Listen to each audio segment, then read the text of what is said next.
సదాశివపేట్ మండల్ ఎల్లారం గ్రామంలో ప్రజాపాలన సంక్షేమ పథకాల 4 సంక్షేమ పథకాల లబ్ధిదారుల మంజూరు పత్రాల పంపిణీ కార్యక్రమంలో పాల్గొన్న సంగారెడ్డి ఎమ్మెల్యే చింతా ప్రభాకర్ రుణమాఫీ చెక్కు సీఎం రేవంత్ రెడ్డి విడుదల చేస్తే రైతుల ఖాతాలో ఎందుకు జమ కాలేదని అధికారులను నిలదీశారు.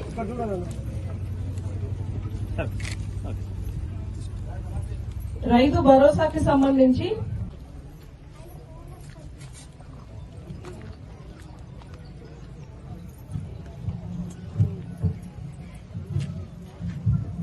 రోజు ఈ ప్రవేశపెట్టిన పథకాలన్నింటినీ స్వాగతిస్తా ఉన్నాం. నిరుపేదలైన అర్హులందరికీ మరి అన్ని ఇస్తామని చెప్పి చెప్తున్నారు. అర్హులైన వాళ్ళకే ఇవ్వాలి. ఖచ్చితంగా ఈ ఇందిరమ్మ ఇల్లు కానీ, అదే రకంగా ఇందిరమ్మ ఆత్మీయ భరోసా అది కానీ, రేషన్ కార్డులు కానీ, రైతు భరోసా కానీ వీళ్ళకి ఇవ్వాలి.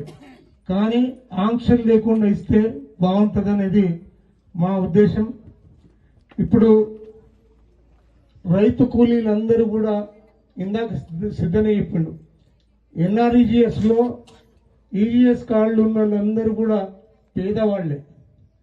వాళ్ళని పేదవాళ్ళుగా గుర్తించే మట్టి పనికి వెళ్లే వాళ్ళందరికీ ఈరోజు రైతు కూలీలుగా వాళ్ళని గుర్తించి వాళ్ళందరికీ కూడా ఇస్తే బాగుంటుంది. ఒకసారి ఆలోచన చేయండి అని చెప్తున్నాను.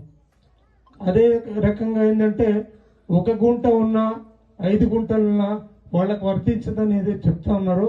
1 గుంట ఉంటే ఎంత 300 రూపాయలు వస్తాయి.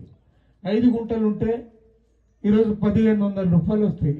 ఏం లేని వాడికి ఈరోజు 12,000 రూపాయలు వస్తే వీళ్ళకి కట్ చేయటం కరెక్ట్ కాదు.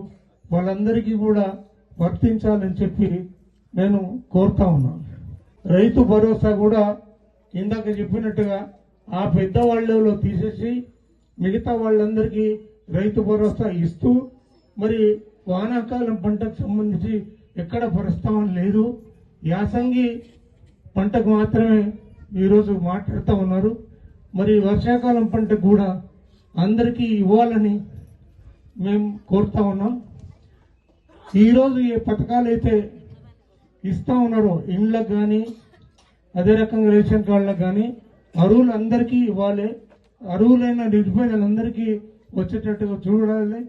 మరి ఆ రకంగా బీఆర్ఎస్ పార్టీ కూడా పేదలకు అండగా ఉండి పేదల పక్షాన రాని వాళ్ళ గురించి మాత్రం మేము నిరసన కానీ ఉద్యమాలు కానీ చేయటం తప్పదు.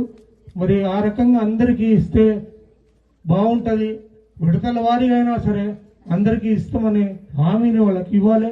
మరి లేని వాళ్ళని కూడా గుర్తించాలి. ఇక్కడ వృత్తి ఒకడు ఉన్నాడు, వ్యవసాయదారుడు, వ్యవసాయ పక్షపాతి. మరి ఆయన రైతులకు సంబంధించిన విషయంలో వారికి అన్ని విషయాలు తెలుసు. మరి ఆ విషయంలో కూడా వారు రైతుల గోడు ఈ మండలంలో మొత్తం విని మరి ఏ సమస్య ఉన్నా పరిష్కార దిశగా ప్రయత్నం చేయాలని కోరుతూ, ఇక్కడ పాల్గొన్న అధికారులు కూడా ఇప్పుడు ఇంకెవరికన్నా అప్లికేషన్ తీసుకొచ్చిన వాళ్లను పరిశీలిస్తాం, పరిగణకు తీసుకుంటాం అని చెప్తా ఉన్నారు.